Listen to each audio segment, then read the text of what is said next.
এক গ্রামে এক গরিব বুড়ি ছিল। সে সারাক্ষণ তার কুটির ঘরে কাটিয়ে দেয়। সে বাসায় একা থাকে, তার ছেলে মেয়েরা তাকে ফেলে চলে গেছে। সে সারাদিন নিজের ঘরে বসে হাঁস মুরগির খাঁচা তৈরি করে কাটিয়ে দিত। সে সেগুলো বিক্রি করে তার জীবন যাপন করত।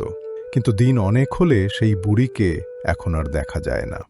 পাশের বাসার রহিম অনেক দিন তাকে না দেখতে পেয়ে ঘরে গিয়ে, বুড়িমা, বুড়িমা। বুড়ি আস্তে করে চোখ খোলেন। কে? রহিম, বাবা তুনে?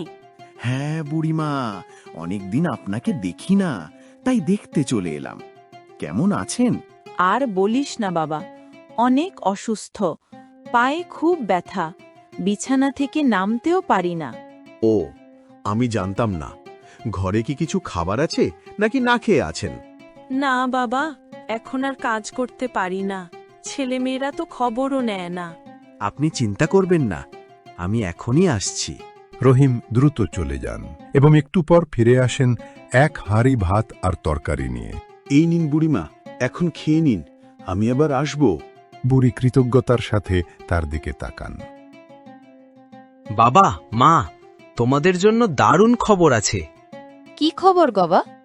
এইবার আমি তোমাদের দুজনকে হজ করতে মক্কা পাঠাবো। আমার জমানো টাকা আছে। সত্যি বলছিস বাবা? আল্লাহ তোর মঙ্গল করুন। অবশ্যই যাব, কিন্তু তার আগে প্রতিবেশীর হক আদায় করতে হবে।